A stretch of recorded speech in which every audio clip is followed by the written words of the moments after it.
Bienvenidos a su programa Herencia Divina, para todos aquellos que tienen hambre y sed de justicia. Escúchenlo en la voz del hermano Wilder. Amigo que me escucha, en este momento tengo un mensaje que puede llenar tu corazón y quiero hablarle de la tragedia del Titanic. El día 15 de abril de 1912, el mundo entero se conmovió con la noticia de que el gigantesco transatlántico Titanic, en su viaje inaugural, había ido a pique en medio del Atlántico después de haber chocado con un inmenso témpano de hielo flotante. El gran barco de 4 chimeneas era el orgullo de la ingeniería marina y se había declarado con mucha confianza que no era hundible, pues estaba dividido en muchas secciones que podían cerrarse herméticamente a corta noticia. ¿Cómo entonces se produjo el hundimiento? Era la estación de primavera, cuando se producen los deshielos en el mar Ártico y se desprenden las grandes masas de hielo que luego son llevadas en dirección de las aguas más cálidas. Por eso es un periodo de mucho peligro para la navegación en el Atlántico del Norte. Pero a bordo del Titanic había poca conciencia de peligro. En los salones de lujo, los pasajeros, algunos de ellos personas aristócratas, se entretenían con la música y el baile, y nadie sospechaba la posibilidad de una inminente catástrofe. El operador de radio, de vez en cuando llevaban al capitán un informe de otros barcos en la vecindad, notificándole de la temperatura del agua y la existencia de témpanos que se habían observado. Pero tal era la confianza de estar el barco a prueba de toda posibilidad de hundimiento, que no se tomó ninguna precaución.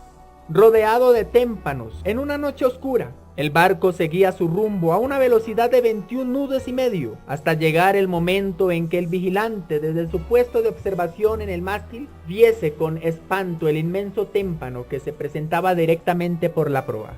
Frenéticamente hizo sonar la alarma y lanzó el grito: ¡témpano por delante! Se dio la orden de virar a vapor, pero ya era tarde. No se pudo evitar el impacto con aquella gran montaña de hielo, y un espolón de hielo puntiagudo debajo del agua rasgó una tremenda herida en el costado del barco.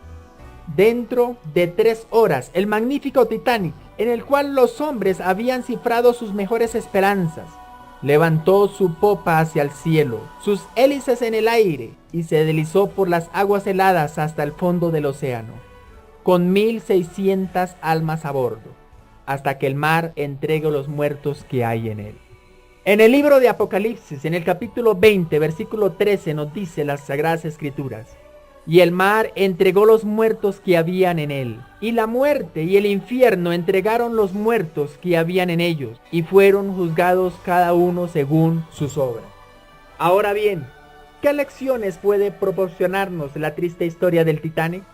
Reflexionemos en la incertidumbre de la vida y cómo la muerte puede llegar repentinamente y sin previo aviso. ¿Estás preparado para esa eventualidad, amigo que me escucha?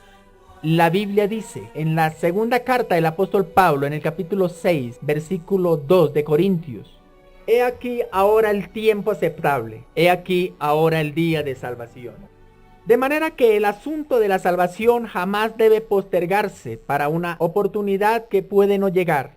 El dinero no vale para librarnos en la hora de la muerte. Muchos ricos habían entre los pasajeros del Titanic, pero perecieron lo mismo que los pobres. Los que confían en sus bienes y de la multitud de sus riquezas se jacta. Ninguno de ellos podrá en manera alguna redimir al hermano, ni dar a Dios su rescate. Esto lo podemos encontrar en los Salmos, en el capítulo 49, versículos 6 y 7. El Titanic se hundió porque el capitán no hizo caso de las advertencias que tenía un peligro inminente. Y muchas almas se pierden también por el hecho de no haber hecho caso de las advertencias que dicen las Sagradas Escrituras. La Biblia dice en el libro de Proverbios, capítulo 29, versículo 1: aquel que siendo muchas veces reprendido, endurece la cerviz, será de repente quebrantado, y eso sin remedio. El Titanic no tenía suficiente capacidad en sus botes de salvamentos para todos los pasajeros, pero la salvación de Dios es una provisión amplia y abarca a todos aquellos que quieren depositar su fe en Cristo el Salvador.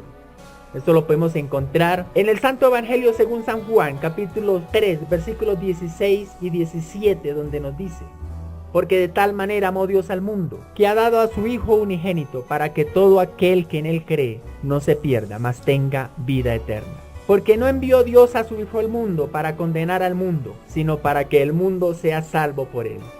El hundimiento del Titanic significaba una tremenda pérdida para la compañía naviera, pero esta pérdida no podía compararse con la de las almas humanas, pues el Señor Jesucristo ha dicho en el Santo Evangelio según San Marcos, en el capítulo 8, versículo 36, ¿qué aprovechará el hombre si ganare todo el mundo y perdiere su alma? Podrá decir, amigo que me escuchas, si mueres hoy, ¿dónde irás a pasar la eternidad? En este momento debe buscar la salvación por medio de Jesucristo. Él murió en la cruz del Calvario por nuestros pecados y resucitó por nuestros pecados. Y cuando le aceptamos como nuestro único y suficiente Salvador, Dios nos ha prometido la salvación de nuestras almas y la vida eterna. Recíbale hoy. De cierto os digo, el que oye mi palabra y crea al que me envió, tiene vida eterna, y no vendrá a condenación, mas ha pasado de muerte a vida. Estas son palabras de nuestro Señor Jesucristo, que lo dijo en el Santo Evangelio según San Juan, capítulo 5, versículo 24. Pero también en el Santo Evangelio según San Juan, capítulo 6, versículo 37, nos dice las Sagradas Escrituras: todo lo que el Padre me da vendrá a mí, y al que a mí viene no le echo fuera. Dios te bendiga.